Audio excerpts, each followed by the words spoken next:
এক যে ছিল গ্রাম, সেই গ্রামের মোড়ে ছিল এক ছোট দোকান। দোকানের মালিকের নাম কানাই। কিন্তু কানাই ছিল ভীষণ অলস দোকানদার। সারা দিন বাড়িতে পড়ে পড়ে ঘুমাতো, দোকান খুলতই না বলতে গেলে।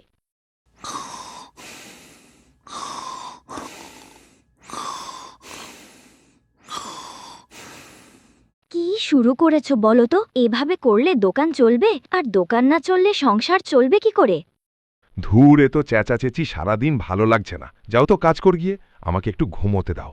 শরীরটা কেমন জানি করছে, একটু ঘুম দিই। হ্যাঁ, ওই করো সারাদিন, আমার আর ভালো লাগছে না।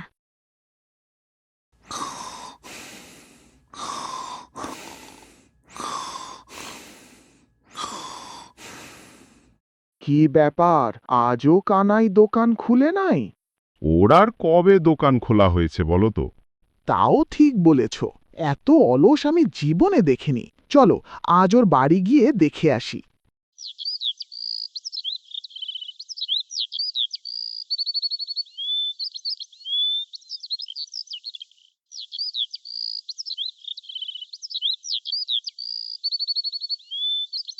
ও কানাই, বাড়ি আছো?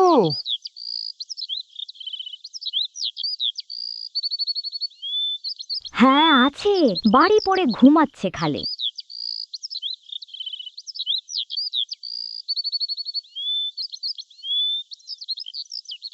কি হয়েছে? কে ডাকছে? বলছিলাম, দোকান কি খুলবে না? গত 7 দিন ধরে দেখছি তোমার দোকান বন্ধ, ঠিকঠাক খোলা নেই। তো তাতে কি হয়েছে? গ্রামে কি আর দোকান নেই? আমার দোকান আমি যখন ইচ্ছে খুলব, তখন কিনলে কিনবেন, না হলে কিনবেন না। যা বাবা, পাগল নাকি? এই চলো, তো বেকার খাটনি করতে গেলাম।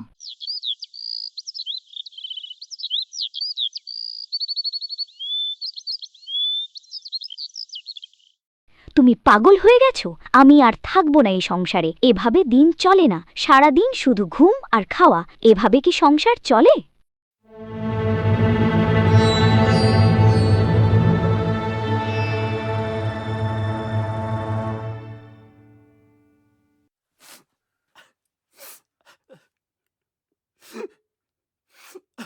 এ কি বৌমা, তুমি কাঁদছো কেন?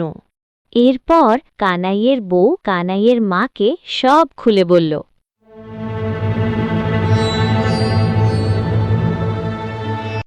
আমিও দেখছি তো বৌমা, কিন্তু কি করব বলো? তুমি মন খারাপ করো না, কিছু একটা আমাদের করতেই হবে।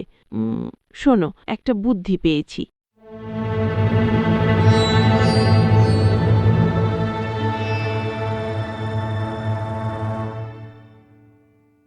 পরদিন সকালবেলা কানাইয়ের বউ কানাইকে না জানিয়েই বাপের বাড়ি চলে গেল।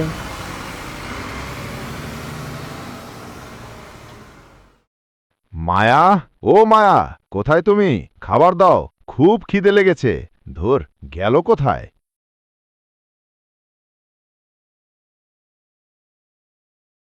বৌমা বাড়িতে নেই, রাগ করে বাপের বাড়ি চলে গেছে। নিজের খাবার নিজেই বানিয়ে নে। আমার শরীরটাও ভালো নেই, আমি কিছুই করতে পারবো না বাপু। জানি না কতদিন এমন থাকতে হবে, তোর জন্যেই সব হয়েছে।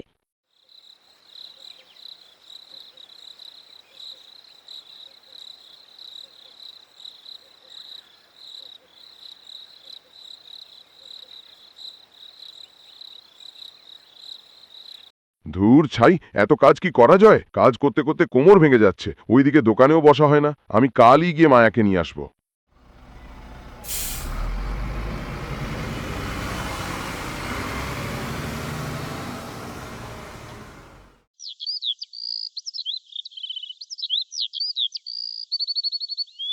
মায়া, ও মায়া, আমার ভুল হয়ে গেছে। আমাকে ক্ষমা করো। আমি এখন থেকে রোজ দোকানে বসবো। এই তোমাকে কথা দিলাম। চলো না, আমার সাথে বাড়ি ফিরে চলো। মায়ের শরীরটাও ভালো না। আমাকে ক্ষমা করে দাও মায়া। এরপর থেকে কানাই রোজ দোকানে বসে, তার সব কাজ সে ঠিকঠাক করে, তার মধ্যে আর কোনো অলসতা নেই। দেখলে তো বৌমা, কেমন ছিল আমাদের বুদ্ধিটা?